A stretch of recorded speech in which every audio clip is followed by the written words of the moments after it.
Are you a new level 90 player, or maybe you just don't know what to do in the game and you find yourself AFKing in Limsa Mensa?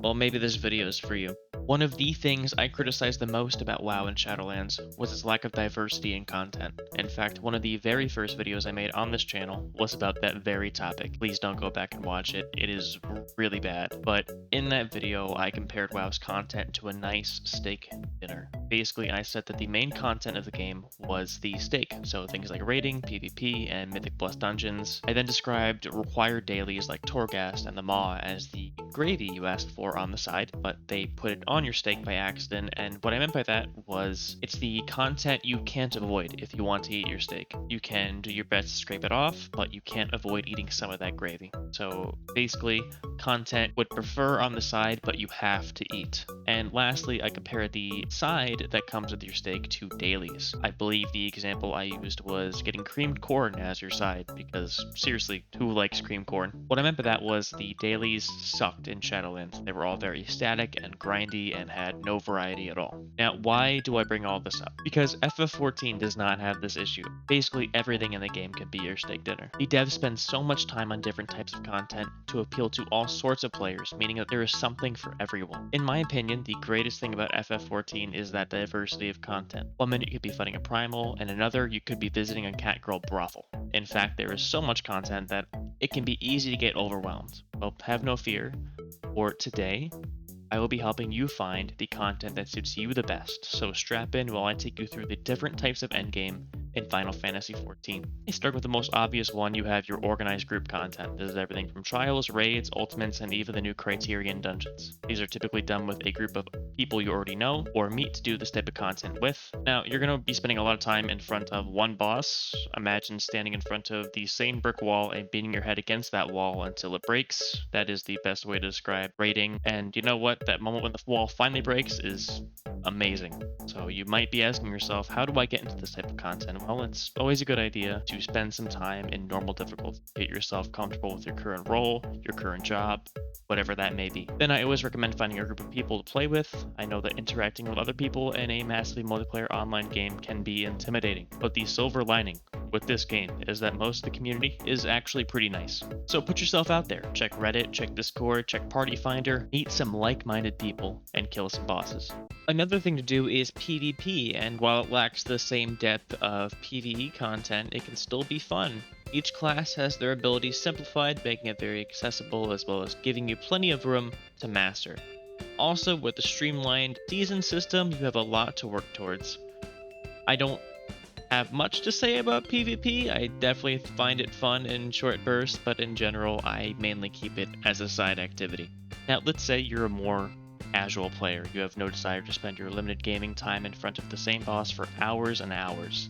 That's fine. FF14 has a variety of more casual content. For starters, you can spend your time in the markets, slowly working your way up by selling raw materials that you've gathered with your bare hands, eventually grow into the ruthless business person that corners every inch of the market board, ruling with an iron fist and price gouging your fellow players. Or if being an oligarch isn't your speed, you can spend your time leveling your crafters and gatherers. Every single one has their own unique quest line in this game, and you can sell your labor to other players for more gil. If spending your time working isn't your speed, hey, that's understandable. I don't even like working in real life, that's why I'm here on YouTube. Maybe you want some kind of status symbol, but you're also not interested in ultimates or savage content. That's all good, man. Try mountain farming. There are multiple ways to get mounts in this game. There are tribe quests, old extremes, old savage fights, and now variant dungeons, which I also have a guide for now, by the way. What I'm trying to say is if you want to become the Eorzean equivalent of an influencer that drives Lambos for content, try mountain farming.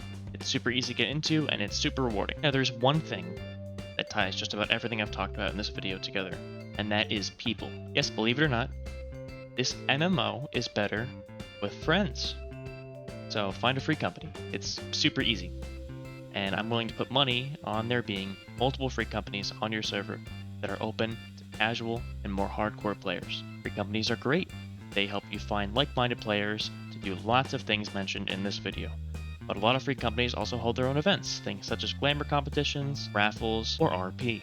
Which brings me to my last topic, the last big subject of this video, role-playing. There are two types of roleplay in this game. There is role-playing where you go on a fun adventure with your friends, staying in character the whole time, and really immersing yourself in that experience. And then there's the other type of RP where you That being said, I can't really speak on RP because I've never done it, but for the sake of this segment, for the sake of this video, I'll do it. I'll roleplay. But first, I'll need to get into character.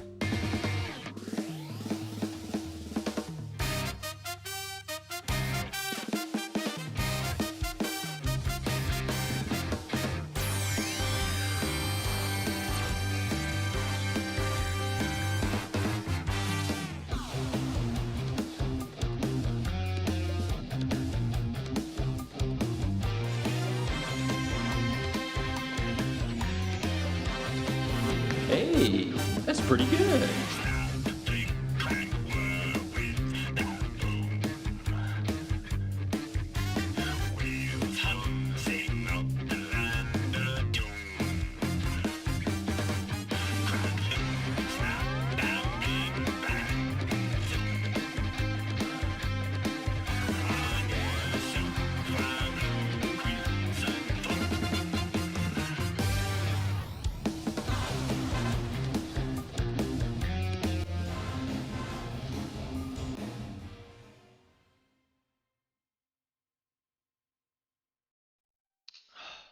Where am I?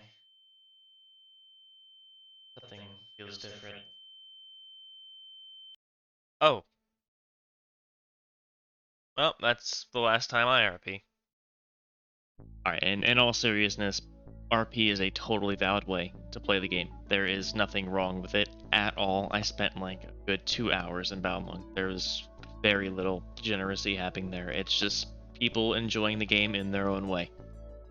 I don't think that's something to be judged about. If you don't like it, you don't like it. If you like it, you like it. To each their own. You know, with that being said, none of the things I talked about are mutually exclusive. You can do any of these in any order. You can be, you know, like me. I primarily focus on raiding, but I like to dip my toes in PvP, as well as some of the more casual content. I'm a very big mount farmer, very big mount collector. That's one of my favorite things to do in this game. What I'm trying to say, and what the whole point of this video is that there's plenty of content to do in this game. I didn't even mention Boja or Eureka in this video. I could go on for hours about those. But, you know, unless you're a veteran player, you've been playing since The Realm Reborn, there's so much to do in this game. So don't limit yourself to one thing because you feel like it's what you're supposed to be doing. This isn't World of Warcraft, or at least Shadowlands. I'm not sure about Dragonflight. There is so much stuff for you to do. Do not limit yourself to what you feel like you have to do, because there is so much out there. Guys, if you did enjoy this video, please consider subscribing. Always have more content like this in the works. Thank you so much for watching. Have a great day.